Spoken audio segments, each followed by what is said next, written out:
fiery horse with the speed of light, a cloud of dust, and a hearty Hi-Yo Silver, the Lone Ranger.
With his faithful Indian companion Tonto, the daring and resourceful masked rider of the plains led the fight for law and order in the early western United States. Nowhere in the pages of history can one find a greater champion of justice. Return with us now to those thrilling days of yesteryear. From out of the past come the thundering hoofbeats of the great horse Silver. The Lone Ranger rides again. On Silver! Let's go, big fellow! Hail Silver! Hi!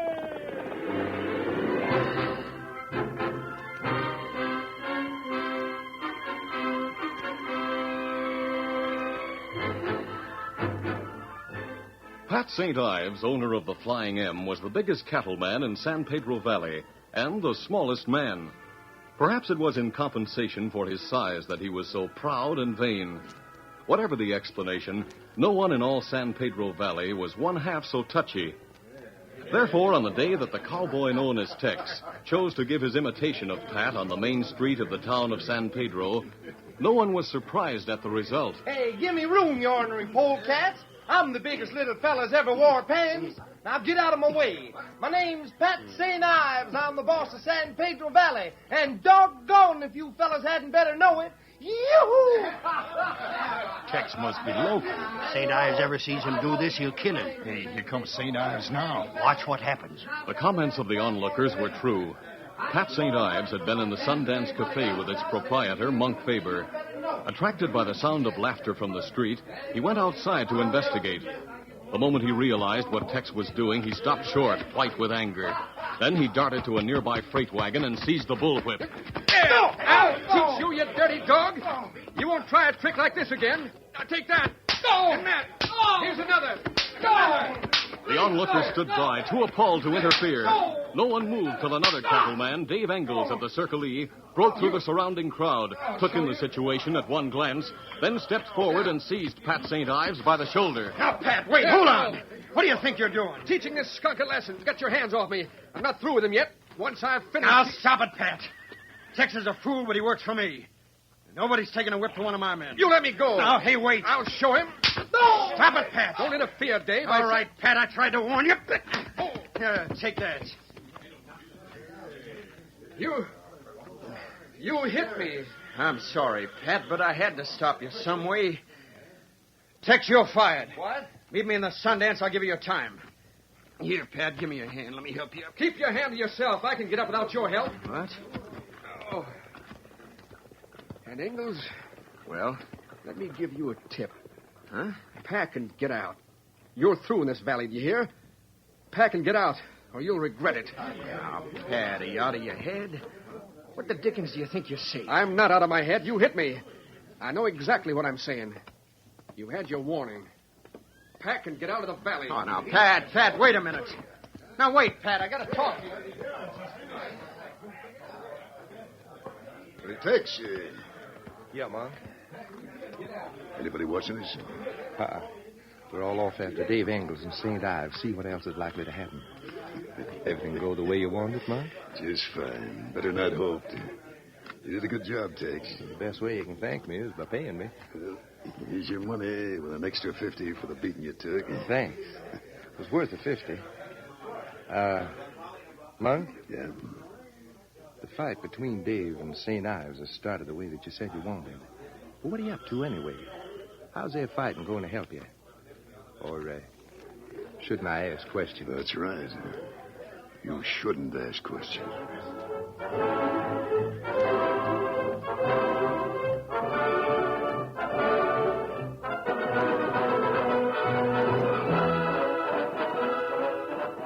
It was nearly 3 weeks later when Tonto rode into the secret camp he shared with the Lone Ranger.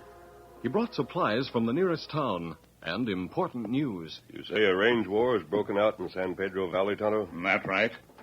Fellow named St. Ives fight Dave Engels. I've heard of St. Ives. You remember Dave, don't you? He helped us break up those rustlers over in Washoe County last year. Him good fella. Yes, but he's a fool to fight with a man like St. Ives. St. Ives has the power to run him right out of the valley. That's right. In town, fellas say Dave get worse to fight. That's what I would have expected. Tonto, don't unpack those supplies we're riding. We go San Pedro Valley? Yes. Here, Silver. We'll see what we can do about stopping the fight before Dave is licked. Easy, steady, big fellow. You all set? Be ready. Then let's go. Come on, Silver. Come on, down.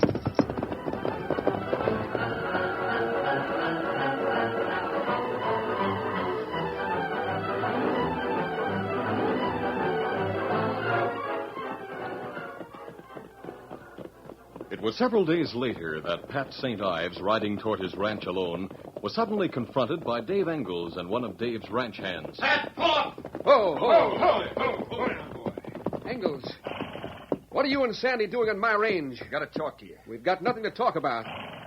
I told you I'm driving you out of this valley, and that's exactly what I'm going to do. Pat, you've cut my cattle off from all the water holes. Certainly I have. My men have orders not to let your cattle get a single drop of water. They're obeying orders, all right. My cattle are dying. Then get out. No, by thunder. You're going to open up those water holes again at... Or what? I'll show you what. Take a look at this. Dave, now, don't be a fool. Put down that gun. You're going to let my cattle get at water? No, I'm not. And take the consequences. Oh, my hand. Someone shot me. Who did? I did that. Hey, look, he's masked. He was in that gulch. Easy, Silver, easy. Your hand isn't injured. I fired at your gun. You. I thought you were my friend. Who is this masked man? One of your outlaw friends? No, he's the Never mind that. You've lost your head, Dave. This is no way to settle your quarrel with St. Ives. You and Sandy had better go back to the ranch and cool down. I'll see you there later. But my Get cattle... going. All right. If you're against me, I don't know who's on my side any longer. Come on, Sandy, let's get out of here. Right. Come on, get up. Get up. Come on. He has right on his side, St. Ives. If you hadn't let your vanity get hurt... Suppose you mind your own business. I want to help, Dave. I want to help both of you. What are you getting out of this fight? That's my business. Get up. Get up there. Otto, Me here. did you hear that? Me here. This fight's going to be harder to stop than we thought. But we stay around, Otto.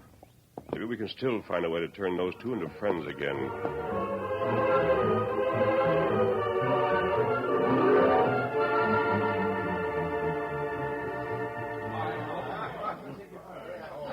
It was the next day that Dave Engels found sympathy and consolation in Monk Faber's Sundance Cafe. I don't know what I'm going to do, Monk. I can't fight Pat. I haven't the men or the money to do that. If this keeps up, I'll be ruined. I'm sorry to see the way things have been going, Dave. Maybe I could help you. You, Monk? Well, I'm no cattleman, Dave, but I could always try if it'll help a friend. If you keep on fighting, you'll be ruined. But what if I bought you out so you'd have money enough to get a fresh start somewhere else? Huh? You'd do that, Monk? Sure. Not that I want your place, you understand, but I want to help you out. I'll buy at your figure, too. I'd be willing to give you a fair price for the place. Oh, that's nice of you, Monk. I don't know anyone else who'd do so much, but... Well, I'm not so sure I want to sell. Well, you do what you want. Just think it over. And if you think selling's the best thing to do, just look me up and I'll have the cash for you. Thanks, Monk. I'll do that. Right now, though, I'd better be getting back to my place. Sure. See you later, Dave. Right. I'll be in the next time I'm in town. Yep. Oh, so that's your little game, Monk, hmm? Oh, it's you, Tex. That's why you started the ruckus in the valley. So you could buy Dave out. Now, what might be your reason, Monk? Or is that still none of my business? It's still none of your business. But, it's big game, huh? Suppose you keep your nose out of it, huh? Sure. I could do that for, say, $1,000. What? Sure. If this game's as big as I'm beginning to suspect it is, 1,000 won't mean much to you. And if it isn't, then I reckon you won't care much whether I spoil it or not. Spoil it? What could you do to spoil it? Well, what if I spread it around that you hired me to imitate Pat St. Ives? Started all this trouble. If you open your mouth... For 1,000, I won't, Monk. Well, do I get it? You'll get it. Good. But before you're done, maybe you'll regret it, too.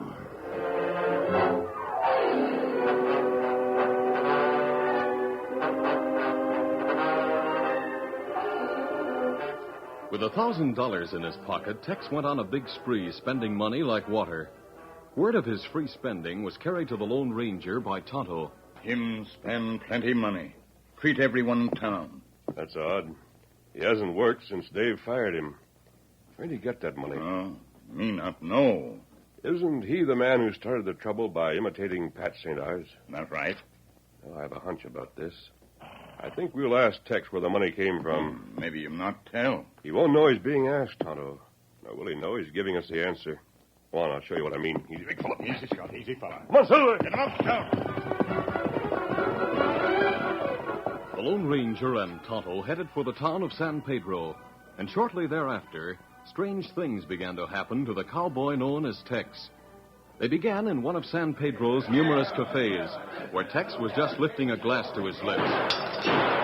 What? Somebody fired at me through the window. They fired at me and hit my glass.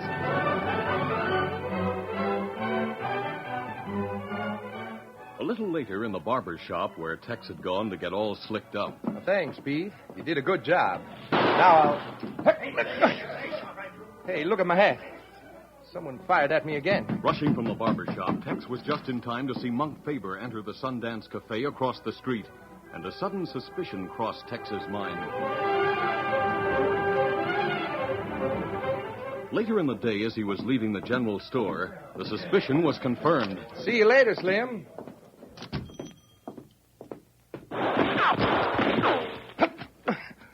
Again. Just one fella I know who'd fire at me 3 times and miss every time. That settles it. We'll have this out.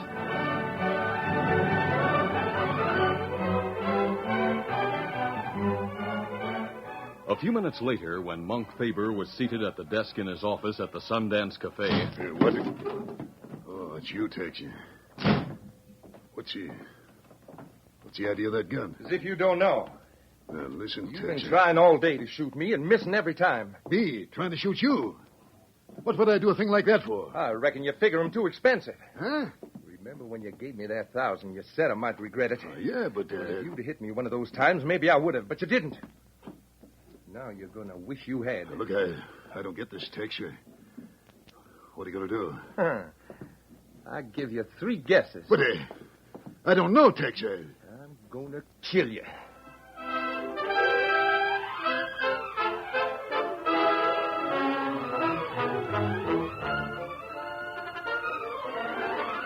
The curtain falls on the first act of our Lone Ranger story. Before the next exciting scenes, please permit us to pause for just a few moments.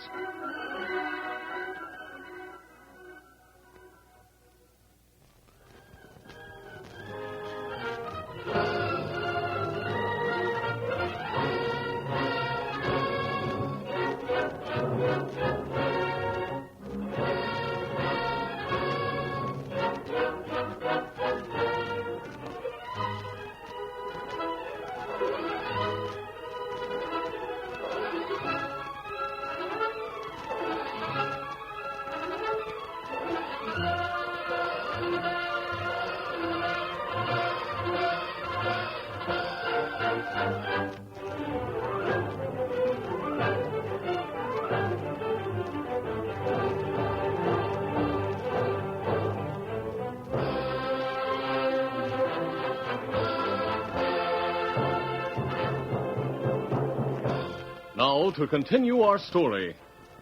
Convinced by the Lone Ranger's plan that Monk Faber had been trying to kill him, Tex went directly to the cafe and drew a gun on Monk. I'm going to kill you, Monk. Now, wait a minute, Tex. Listen. I'm through listening. I don't like fellas taking pot shots. Well, if you at let me explain. Hey, no, you fool. I'll take that gun. When you're holding a gun on someone, don't get careless. Why, you Shut dirty... up. Someone's been playing you for an idiot. Hmm? Someone got curious about where you get all that money. They wanted to know where it came from. By taking a few shots at you, they figured you'd run to the fellow that gave it to you, which you did. Now, let's see who's outside this window. What'd I tell you? Look out here. What? See, running for his horse? A redskin. Look at him travel.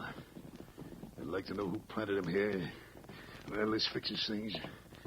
I gotta act fast and close this deal with Engels as soon as I can before anything happens to spoil it.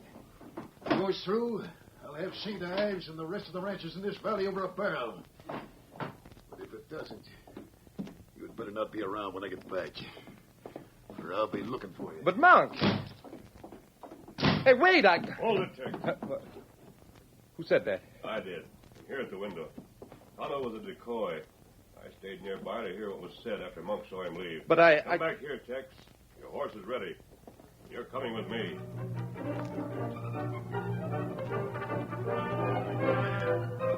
The Lone Ranger held his guns on Tex while the cowboy unwillingly climbed through the window to join him. Then they mounted and rode to the masked man's camp, where Tonto awaited them. There, the Lone Ranger wrote a note, addressed it to Dave Engels, and handed it to Tonto. Get this to Dave as quickly as you can, Tonto. Tells him what I want him to do. You'll have to get there ahead of Monk Faber, or this note will do no good. Be savvy. Get him up, Scout. Listen, mister. What do you figure to do with me? Get back in the saddle. We're taking a ride. Steady, boy. Where are we going? Say, big fella, to the Flying M to see Pat St. Ives. All right, get going. Get up there. Come on, Silver.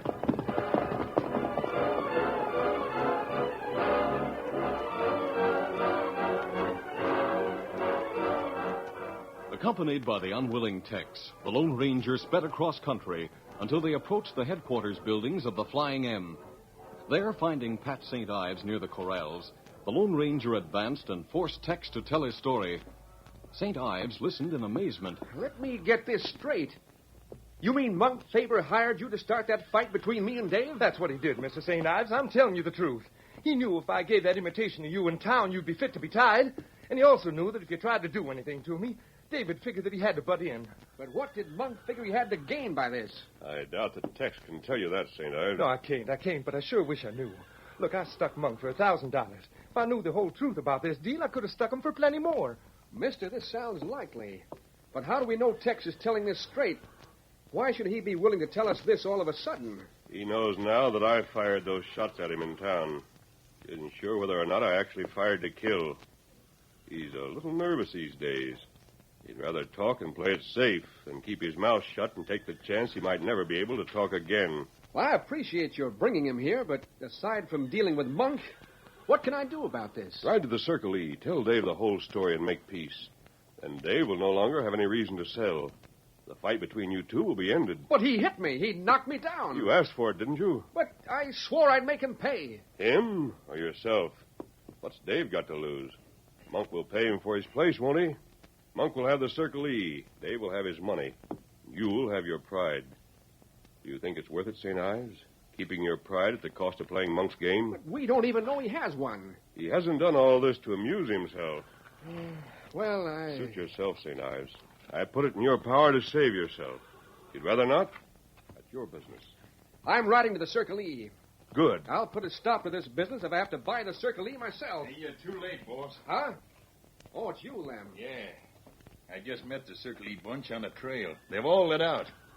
Dave's already sold. What? Monk's bringing in his own crew. Dave sold? Yes, right. Or so they told me, anyhow. Then Monk's won. Don't be too sure about that. But you just heard... Yes, I heard. But I repeat, don't give up till you know you have to. Lem, saddle Blaze. I'm riding right now. Right, boss.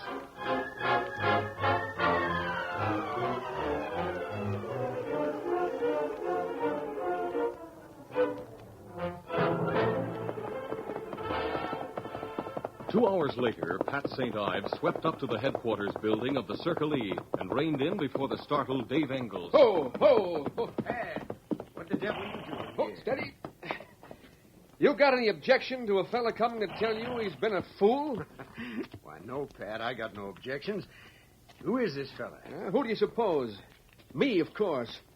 How many fools you acquainted with? Well, outside of myself, not many.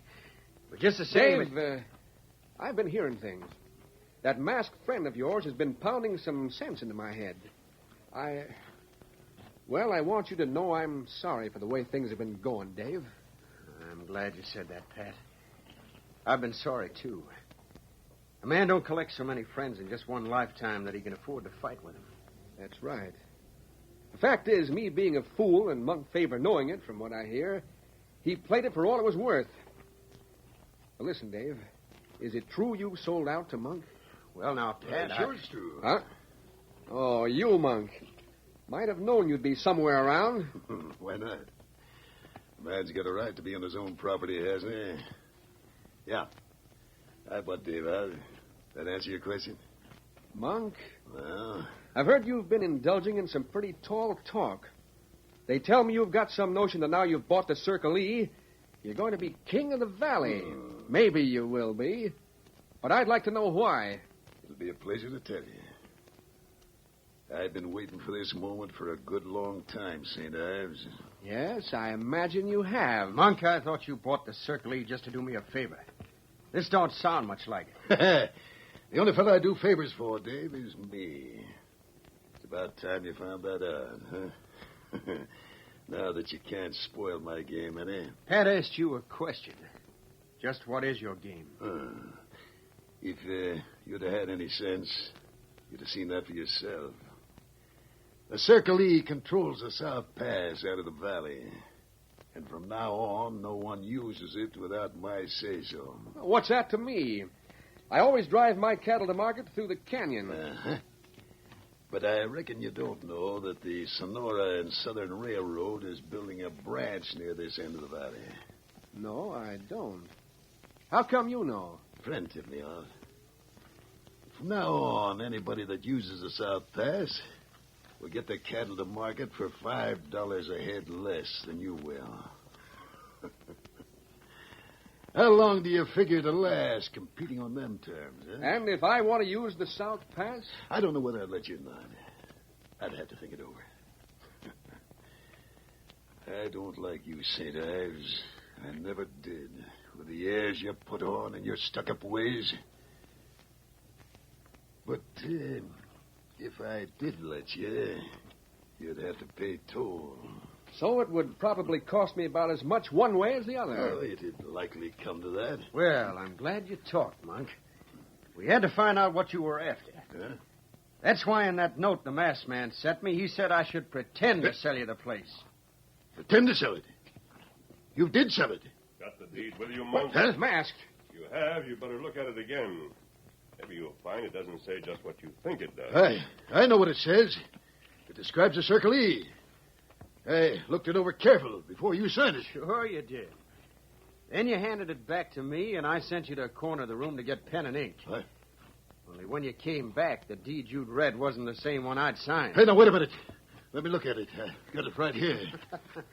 Sure, go ahead. Look all you want. And if you'd like to sue me for what I did, try that, too. Only after this story comes out, I don't reckon you'll find it healthy enough to stay in the valley to start any court action. Oh, wait. This deed describes a Flying M. Does it? Well, as long as my signature isn't on it, I'm afraid that doesn't do you much good. Why, you...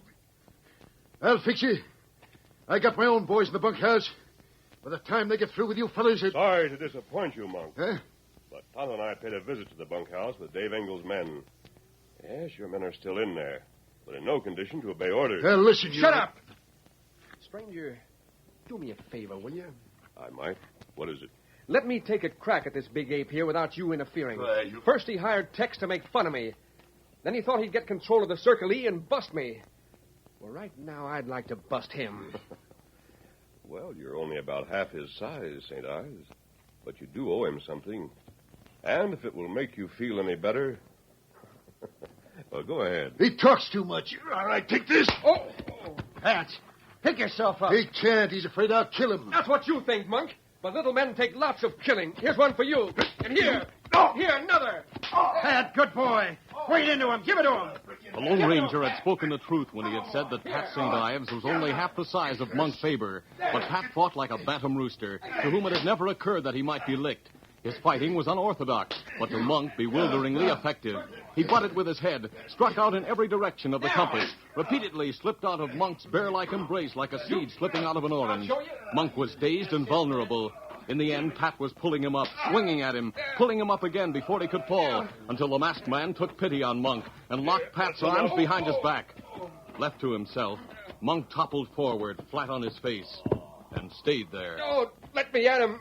Let me at him. Take it easy, St. Ives. He's licked. You've proved yourself. You're pretty much of a man in spite of your size. Don't you ever pick on me like that, Pat. Why, I don't fight with my friends, Dave. Then I reckon I better stay your friend, huh? Hey, where'd the masked man go? Where's he go? There he goes, Dave. Wasn't sure at first, but that proves it. Huh? Proves what? That he's the Lone Ranger.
This is a feature of the Lone Ranger Incorporated, created and produced by George W. Trendle, directed by Charles D. Livingston, and edited by Fran Stryker. The part of the Lone Ranger is played by Brace Beamer.